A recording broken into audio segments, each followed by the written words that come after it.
여러분 놀라지 마세요. 이건 병원에서도 꺼내기 꺼려지는 이야기입니다. 하지만 저는 피부과 전문의로서 더는 침묵할 수 없습니다. 환자 대부분이 본인은 모르고 가족은 고통받는 문제였기 때문입니다. 그 이름은 바로 노인 냄새입니다. 안녕하세요. 저는 김진호입니다. 올해 72세로 피부과 의사입니다. 저는 사람의 채취와 피부 노화 연구에 20년 이상을 바쳤습니다. 지금도 일주일에 사흘은 병원에서 환자들을 만나고 있죠. 대학 강의도 맡고 있습니다. 흰 머리가 많아도 저는 현역입니다.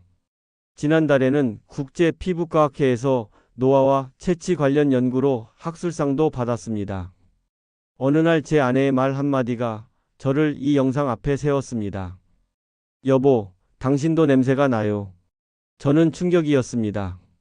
여러분은 현재 이런 걱정이 없으신가요? 그날 이후 저 자신을 실험체 삼아 연구를 시작했습니다. 냄새의 원인부터 해결책까지 전문적으로 분석했습니다. 여러분은 나이 들면서 몸에서 나는 냄새에 대해 걱정해 본 적 있으신가요? 아니면 부모님이나 조부모님의 방에서 특유의 냄새를 맡은 경험이 있으신가요? 40년간 수천 명의 노인 환자들을 진료하며 씻어도 없어지지 않는 냄새, 향수를 뿌릴수록 심해지는 채취의 원인을 추적해 왔습니다. 그 정체는 노네날이라는 산화지방 성분이었습니다. 이 성분이 우리 몸에서 어떻게 생기고 왜 나이 들수록 증가하는지 오늘 모두 알려드리겠습니다. 몸을 자주 씻어도 냄새가 나는 이유, 매일 향수를 써도 더 심해지는 이유, 오늘 단 하나의 원인과 5가지 해결책을 모두 공개합니다. 이 영상 끝까지 시청해 주세요. 단 몇백 원이면 냄새 걱정 없는 일상이 가능합니다. 혹시 지금까지의 내용이 도움이 되실 것 같다면 구독과 좋아요 부탁드립니다. 앞으로도 병원에서 잘 알려주지 않는 건강 비밀을 계속 공유하겠습니다. 처음엔 저는 매일 씻고 청결히 하니 괜찮을 거라 생각했습니다. 아침 저녁으로 샤워하고 좋은 비누와 샴푸를 쓰고 향수까지 뿌렸으니까요. 심지어 저는 피부과 의사인데 어떻게 제가 냄새 문제가 있을 수 있겠습니까? 그러나 가족들의 반응은 달랐습니다. 제 방에 들어오자마자 창문을 여는 아들, 제가 앉은 자리에 방향제를 뿌리는 며느리, 예전처럼 제 무릎에 안기지 않는 손주까지. 그 모든 신호가 하나의 진실을 가리키고 있었습니다. 어느 날 저녁 아내가 솔직하게 말했습니다. 여보, 요즘 몸에서 냄새가 나요. 병원에 계실 때는 괜찮은데 집에 오셔서 편안히 계실 때 더 심해져요. 처음에는 충격이었습니다. 부끄러웠고 약간 화도 났습니다. 어떻게 의사인 내가? 이런 생각이 들었죠. 처음에는 믿기 어려웠습니다. 하지만 한 번은 병원 휴게실에서 제 가운을 벗어두고 잠시 나갔다가 돌아왔을 때 그 냄새를 객관적으로 맡을 수 있었습니다. 그제서야 현실을 인정하게 되었죠. 여러분도 혹시 가족이나 친구에게 냄새에 관한 이야기를 들어본 적 있으신가요? 아니면 말하기 어려워 참고 있는 상황은 아닌가요? 사실 저 같은 의사들도 환자에게 이런 이야기를 꺼내기 힘듭니다. 자존심 문제니까요. 그래서 대부분의 의사들은 노인 냄새에 대해 환자가 먼저 물어보지 않으면 절대 언급하지 않습니다. 오히려 목욕을 더 자주 하세요 라는 일반적인 조언만 줄 뿐이죠. 저는 매일 씻고 있었지만 문제는 계속되었습니다. 그래서 결심했습니다. 내 자신이 실험체가 되어 이 문제의 진짜 원인을 찾아내겠다고. 평생 진료해온 수천 명의 환자 데이터를 분석하고 최신 연구 논문들을 검토했습니다. 국내외 피부과학 저널의 관련 연구를 모두 읽었죠. 연구 결과 노화된 피부와 피지 성분, 구강 건조, 땀샘의 변화를 분석하며 노네날이라는 산화지방 성분이 주범임을 밝혀냈습니다. 이 성분은 나이가 들면서 자연스럽게 증가하는데 이것이 공기 중의 산소와 만나면 특유의 냄새를 발생시키는 것이었습니다. 더 놀라운 사실은 일반 비누와 샴푸로는 이 성분을 완전히 제거할 수 없다는 점이었습니다. 오히려 강한 비누와 뜨거운 물은 피부 장벽을 약화시켜 더 많은 노네날이 분비되게 만들었죠.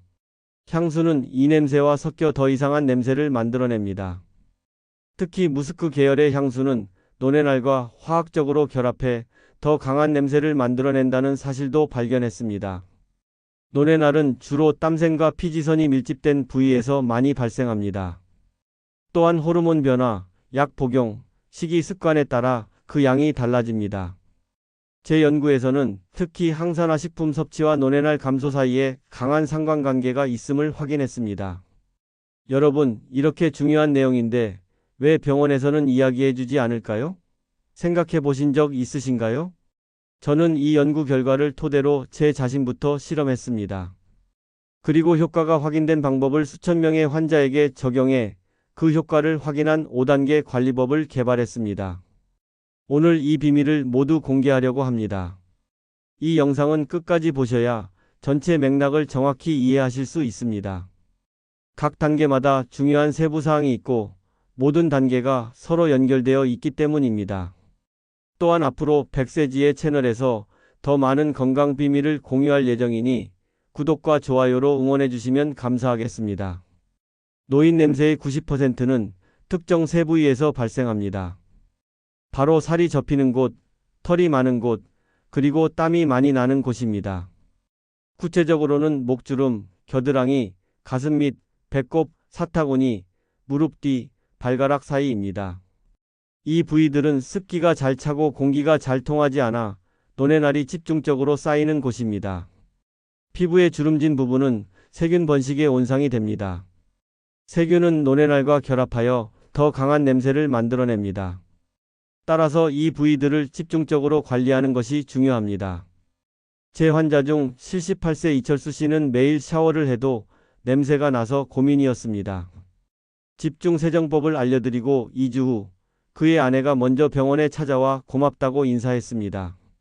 선생님, 40년 결혼 생활 중 처음으로 남편 냄새가 사라졌어요.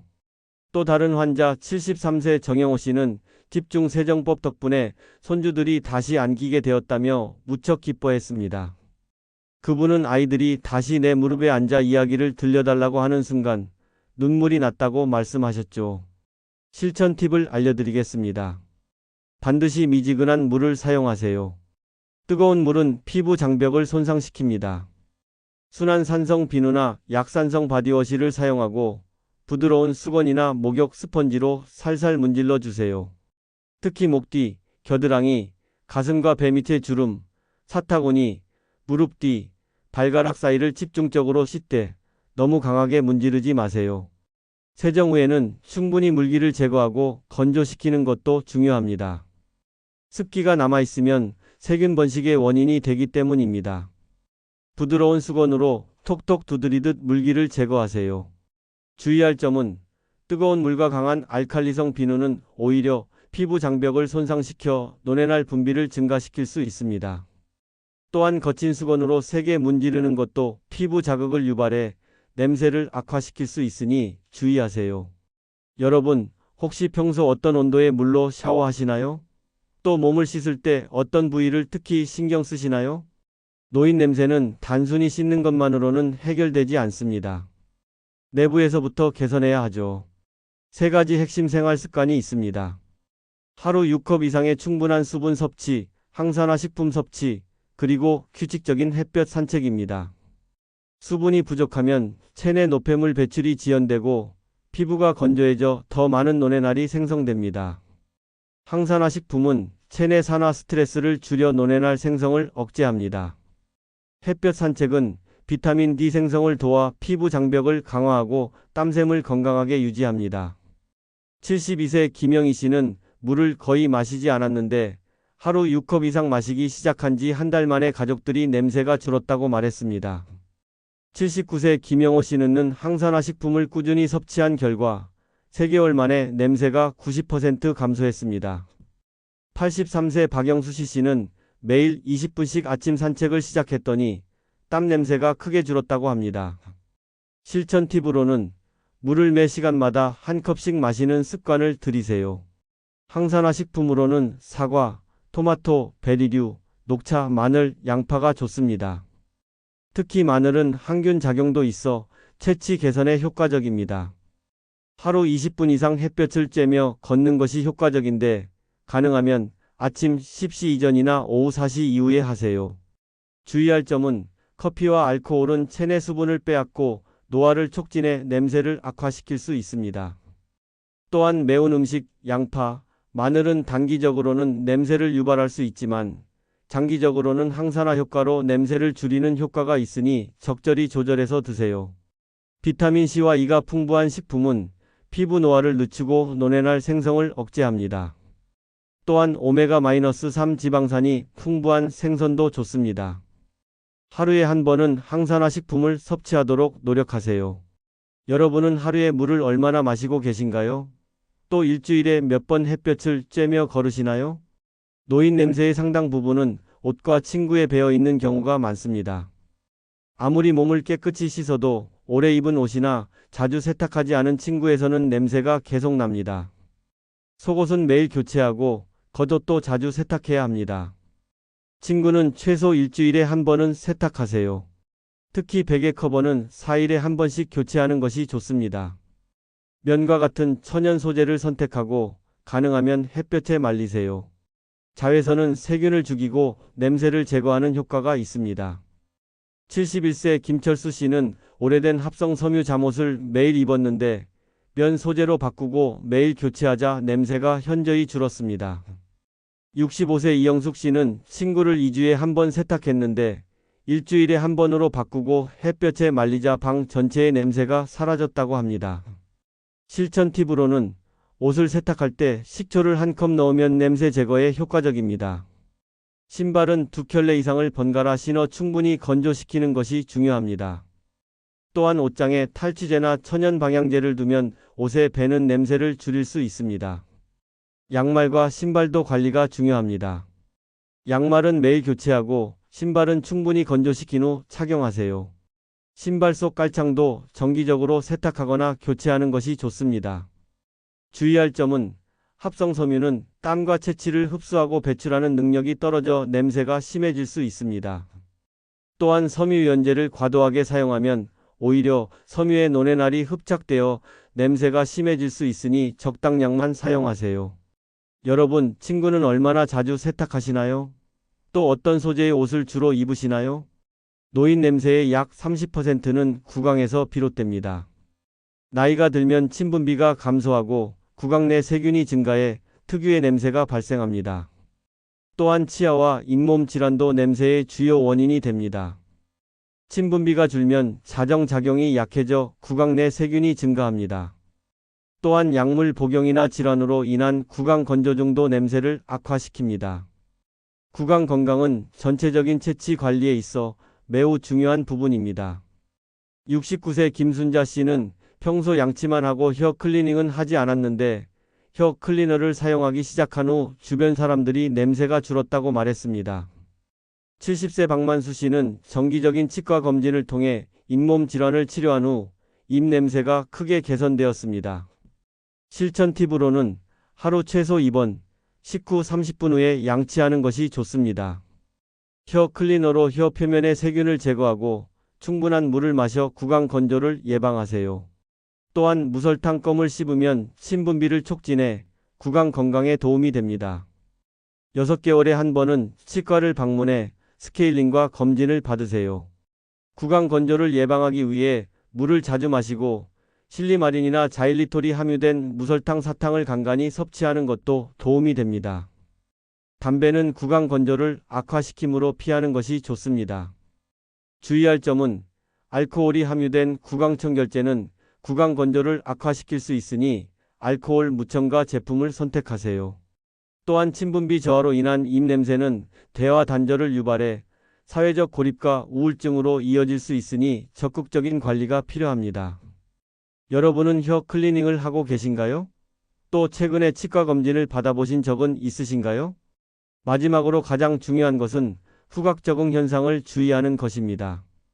우리는 자신의 냄새에 점차 무감각해지는 특성이 있습니다. 이를 후각 적응이라고 하죠. 그래서 본인은 냄새를 느끼지 못해도 타인은 분명히 느낄 수 있습니다.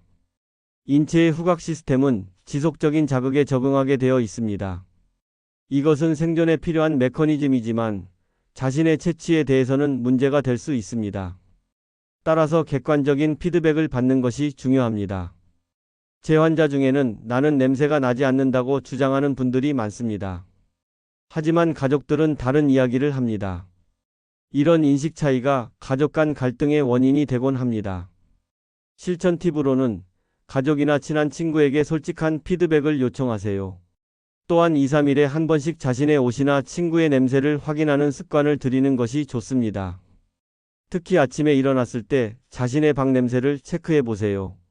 냄새를 객관적으로 확인하는 방법으로는 며칠 동안 사용한 베개 커버나 오래 입은 옷을 밀폐된 비닐봉지에 넣고 하루 정도 두었다가 열어보는 것도 도움이 됩니다. 이때 냄새가 강하게 난다면 관리가 필요한 신호입니다. 주의할 점은 냄새에 대한 지적을 받았을 때 부정하거나 화내지 마세요. 그것은 여러분을 돕기 위한 소중한 정보입니다. 또한 향수나 방향제로 냄새를 가리려 하지 마세요. 오히려 냄새를 혼합해 더 이상한 냄새가 날 수 있습니다. 여러분, 혹시 주변 사람들에게 솔직한 피드백을 요청해 본 적이 있으신가요? 아니면 냄새에 대한 이야기를 듣고 부정한 경험이 있으신가요? 여러분, 노인 냄새는 숙명처럼 따라오는 것이 아닙니다. 그저 방법을 몰랐던 것뿐입니다. 이 비밀이 너무 오랫동안 병원 안에만 머물러 있었습니다. 하지만 72세인 제가 현직 의사로서 또 직접 경험한 사람으로서 말씀드립니다. 변화는 가능합니다. 오늘 말씀드린 5가지, 첫째, 세부위 집중 세정법. 둘째, 수분과 항산화 섭취, 햇볕 산책. 셋째, 옷과 침구 관리. 넷째, 구강 건강 관리. 다섯째, 후각 적응 주의와 인식 개선까지 하나씩 실천해 보세요. 제가 도운 수많은 환자분들이 단 한 달 만에 가족의 시선이 달라졌다고 말씀하셨습니다. 어떤 분은 손주가 다시 안기기 시작했다고, 또 다른 분은 부부 관계가 회복되었다고 기뻐하셨습니다. 당신이 지금 시작하기에 절대 늦지 않았습니다. 오늘부터 가장 먼저 시작할 수 있는 한 가지를 추천드리자면 바로 세부위 집중 세정법입니다. 오늘 저녁 샤워할 때 목주름, 겨드랑이, 가슴 및 주름을 미지근한 물과 순한 비누로 부드럽게 씻어보세요. 그리고 물을 한 컵 더 마셔보세요. 다음 영상에서는 노년기 기억력 개선을 위한 5가지 식품에 대해 알려드리겠습니다.